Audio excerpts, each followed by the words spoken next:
This podcast is brought to you by the North Dakota Petroleum Foundation. From heating our homes and powering our vehicles to cell phones, clothing, and medical equipment, oil and natural gas makes everyday life better.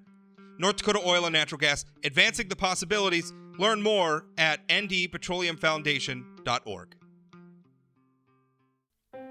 In addition to recording this podcast, I also write newspaper columns, and this Christmas season, you can give the gift of news and get a special deal subscribing to the publications I publish in. That's the Fargo Forum, Grand Forks Herald, Jamestown Sun, one low price, you get them all. Gift the news, call Santa's hotline at 800-274-5445 and give an annual news subscription for 50% off this holiday season. It's the perfect gift to keep anyone on your list informed. Simply call 800-274-5445 to give the gift of news.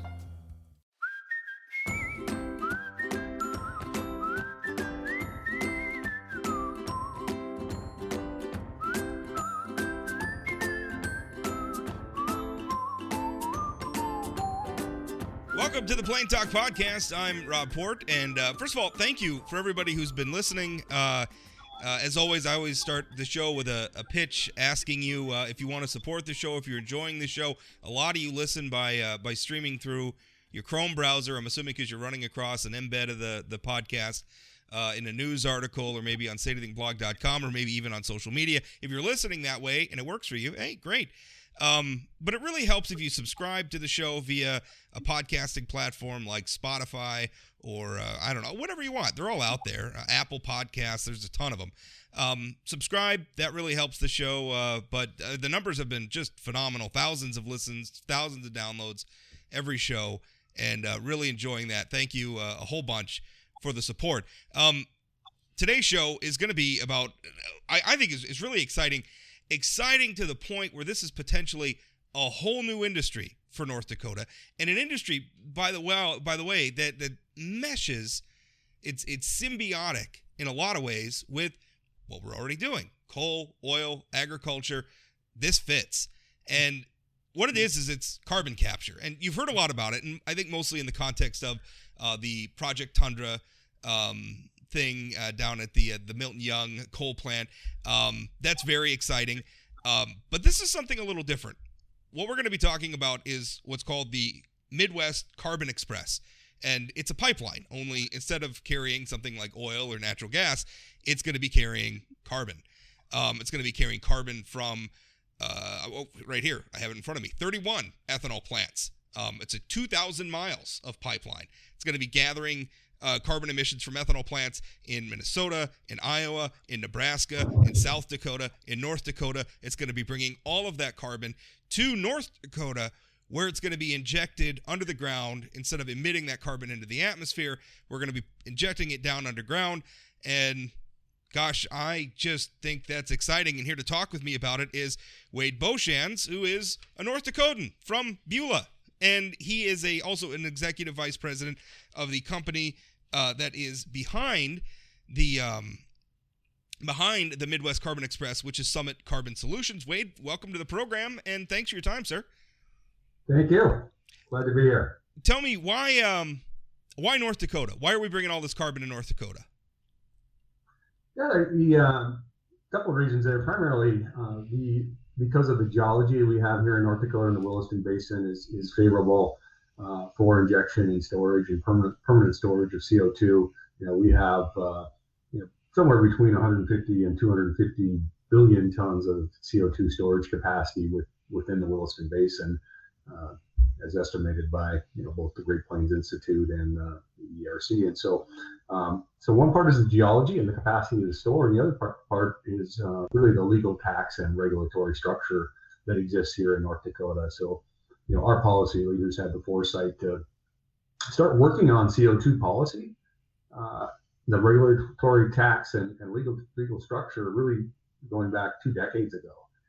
And so we find ourselves today being much advanced over other states in that legal, tax, regulatory structure, including being one of only 2 now. Most recently, Wyoming also joined in having primacy over the regulation of CO2. And so the NDIC, North Dakota Industrial Commission, has regulatory primacy over CO2 injection wells. And CO2 storage facilities. I think North Dakota has a couple of things, exactly what you're saying. I mean, I think, first of all, our governor, Doug Burgum, who sits on the Industrial Commission, has made this a priority. I mean, he issued a challenge to our state to become carbon neutral, which is a hell of a challenge in a state that's got a lot of coal and a lot of oil and a lot of natural gas.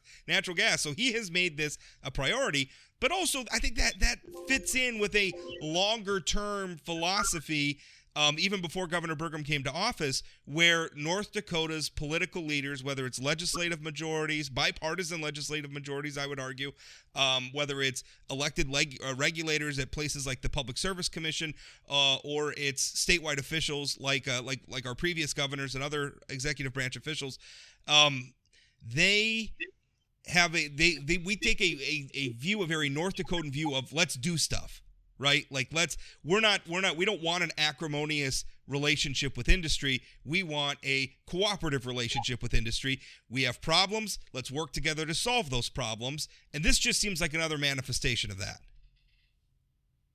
Yeah, absolutely. And certainly I think there's a long standing history of what I would call being, open for business and responsibly developing the state's resources. And so, certainly our policy leaders for decades now, and we're seeing that kind of come full circle here now on carbon management and CO2. We find ourselves, very uniquely positioned here in North Dakota to provide massive amounts of low carbon fuel and low carbon food that the markets are now demanding. And so, that is a challenge that we've been preparing ourselves for decades, and an opportunity that now sits in front of us, and largely because of the foresight by leaders in the state around the legal tax regulatory structure, and then also the leadership within the state on the research side through the ERC and others to advance the knowledge of the subsurface and the ability to safely inject and store CO2. Let's talk about this, the Midwest Carbon Express specifically. Ethanol plants is I think the client or the industry, I guess, being served 31 ethanol plants. Is it always just going to be? I mean, I realize you haven't even built the pipeline yet, so. But I mean, it seems to me that this concept of we're going to build the infrastructure to gather carbon and bring it to a place where it can be safely stored, that has implications that are much bigger than just ethanol plants. I mean, it's great that it's serving ethanol plants. Don't get me wrong, but we have a lot of industries that produce carbon. I mean, can this be applied to other industries that produce carbon as well down the road? I mean, maybe I don't know. Maybe this pipeline or other pipelines. I don't know. Yeah, certainly. The technology to capture CO2 from other industrial sources exists. So you talked earlier, that Project Tundra, that's a power plant, coal-fired power plant that Dakota is moving forward with that project to capture the CO2 emissions from that plant.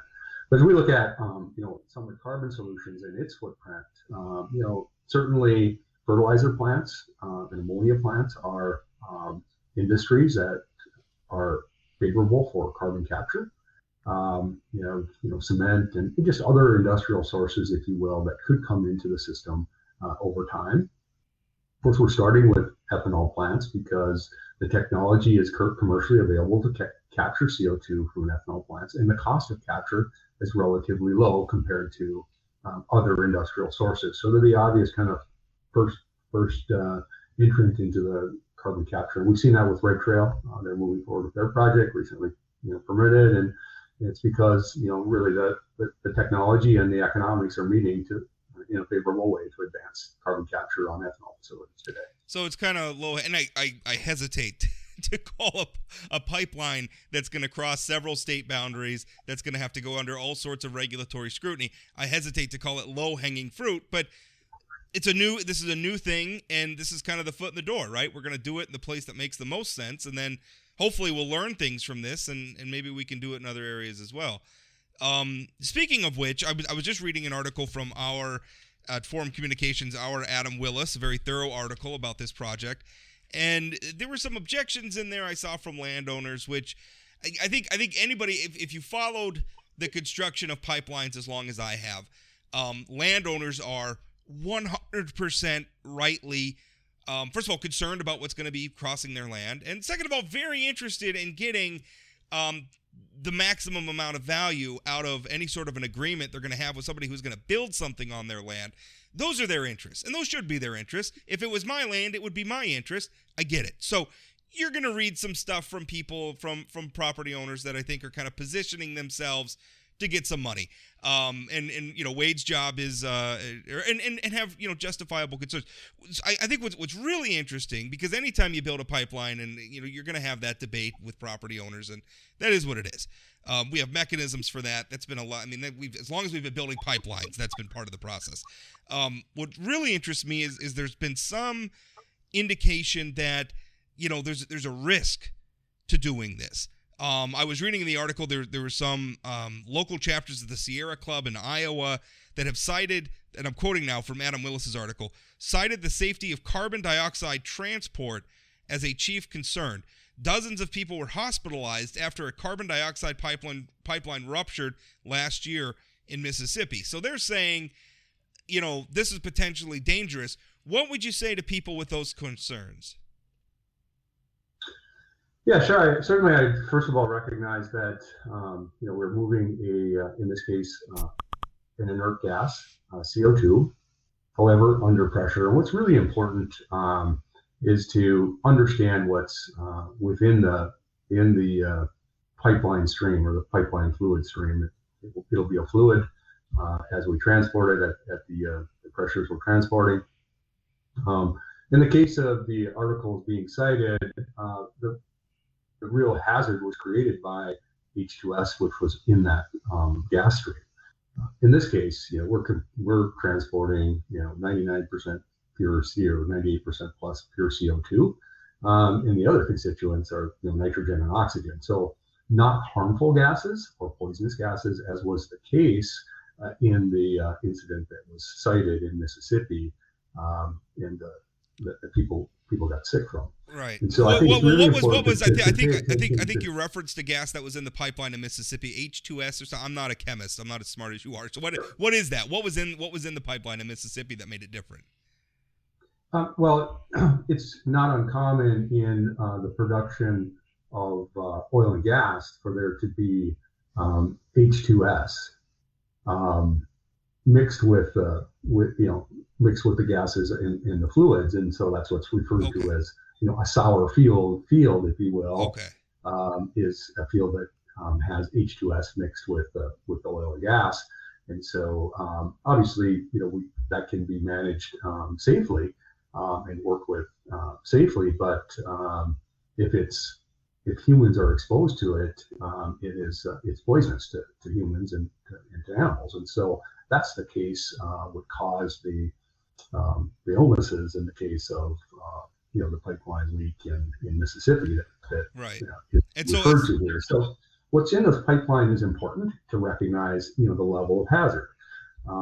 That's not to say that fluids under pressure are not hazardous. They can be, but what's really important is how the system is designed, how the system is operated, and how you plan for an incident of a release. And the facts of the matter is that we have thousands of miles of CO2 pipelines in the U.S. Currently, over 5,000 miles of pipelines, CO2 pipelines in the U.S. and over a 20-year history without a fatality in that industry. So it has a tremendous track record of safety. And so we have the ability to construct, operate, and transport CO2 in pipeline safety, and we demonstrated that with that 20-year track record. Do you, and like you said, I mean, CO2 it's not, I don't want to say it's not a dangerous gas, because obviously if you only breathe CO2, you're going to have some problems, but like you said, it's an inert gas, and the big thing we're doing with it is we just don't want it to get into the atmosphere. We want to put it somewhere, put it back in the ground, basically. But speaking of that, the other concern that came up is people are saying, well, if we put it in underground, it could leak into water supplies, or eventually it could just leak and get out of the ground back up into the atmosphere as well. Speak to those concerns. Sure. Yeah. Well, I think that's if you look at the robust regulatory structure around CO2 injection and CO2 management. It's the entire program is designed around protecting the freshwater sources. And so, the EPA created a separate class of well, a class 6 well, which is a CO2 injection well. And the design standards around a CO2 injection well are much more stringent than other wells in terms of how the wells are completed, how they're cased. And then additionally, beyond that, within the storage operations and the regulatory requirements around storage operations, there's extensive monitoring of the CO2, both above the ground, monitoring the plume using seismic, below the ground, monitoring the formations, the deep subsurface formations that you're injecting into, monitoring the freshwater zones, thousands of feet above where you're injecting the CO2, looking for detections of CO2 to show up there, and also at the surface and throughout the well casings as they're installed. They're retrofitted with gauges to monitor for CO2. And so that robust monitoring plan and safe operating plan are the things that give us the protection. Then additionally, then you get to the geology of North Dakota, which is extremely stable. We don't have a history of seismic activity within North Dakota and the Williston Basin. It's, the most geologically stable region of North America. And so it's the combination of the geology and the design and operations of CO2 injections and the regulatory oversight of those activities that give me a high degree of confidence that we will not have groundwater contamination or leakage from these. And if we do, we will know very soon and be able to remediate it. And most of the potential damages are easily remediated. What happens if one of the concerns is what happens on a long timeline? I mean, we get out 40, 50, 60 years. Maybe both you and I are gone, but these wells are still going to be around. What's the guarantee that someone's going to continue to be monitoring these wells and making sure that the carbon doesn't get out long term, 75 years from now? Sure. So in essence, we anticipate that, could potentially inject into a formation using an injection well, for around about 20 to 30 years. Again, so somewhat dependent on, the geology, dependent on the amount of CO2, size of injection, all that. But think about it as potentially injecting into a storage facility for 20 to 30 years. And then the minimum requirement is for continued monitoring for the 10 years that follows the injection. And then once the plume has stabilized, in other words, the CO2 has stopped moving in the subsurface, then the operator has the ability to take that to the state of North Dakota, to the Industrial Commission, and be approved to be released from the liability for the CO2, and the state of North Dakota would assume it. Additionally, as the CO2 enters the formations, these are sand and sandstone formations that we're injecting into that are currently carrying salt waters within them. And so that CO2 will mix with the salts and the salt water, as well as the rocks in the subsurface, the sands and sandstones. And over time, it will bind into a solid, so it will become part of the fluids and part of the formation over time.